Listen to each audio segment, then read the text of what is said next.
سے تعلق بڑھتا ہے، اس سے محبت بڑھتی ہے، اس سے قرب بڑھتا ہے۔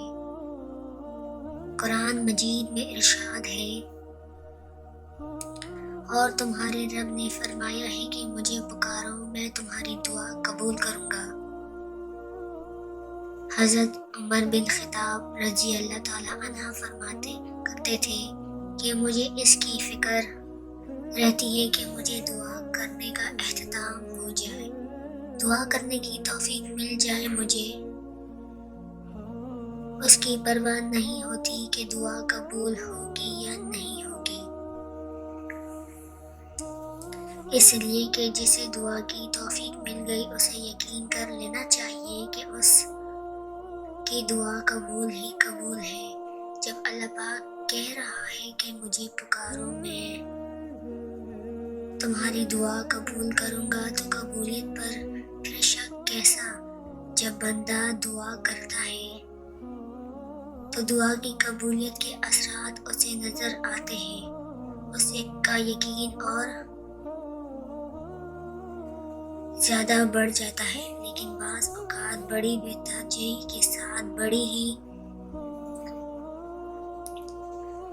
بے دھیانی اور غفلت کے ساتھ دعا مانگی جاتی ہے۔ پھر شکوہ یہ ہوتا ہے کہ ہم تو دعائیں کر کر کے تھک گئے ہیں، لیکن ہماری دعا قبول ہی نہیں ہوتی۔ جب بندہ دعا کے آداب کا خیال رکھے اور جس بندے کو مانگنے کا طریقہ آ گیا، اللہ پاک کے آگے آنسو بہانا اور التجا کرنے کی توفیق مل گئی، وہ دنیا سے بے نیاز ہو جاتا ہے۔ ایک حدیث میں رسول صلی اللہ علیہ وسلم نے ارشاد فرمایا کہ دعا عبادت کا معز ہے۔ دعا میں بندہ اپنی فقیری، اپنی عاجزی اور اپنی محتاجی کا اظہار کرتا ہے۔ یہ اللہ کو بہت پسند ہے، اور دعا کا فوری اثر یہ ہوتا ہے کہ انسان کا دل پرسکون ہو جاتا ہے۔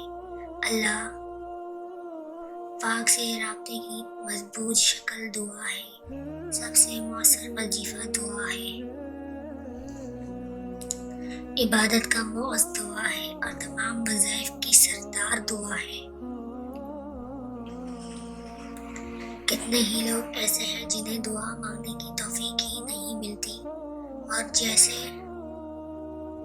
دعا مانگنے اور اللہ کے آگے آنسو بہانے کی توفیق مل جائے، وہ اللہ کا مقرب ہو جاتا ہے، اللہ کا محبوب بندہ بن جاتا ہے۔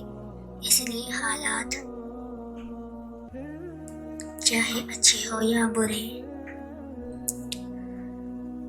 غم پریشانیاں ہو یا خوشیاں ہو، ہر حالت میں اللہ پاک کو یاد رکھیں، اس سے مانگتے رہیں اور اس کا در کبھی نہ چھوڑیں۔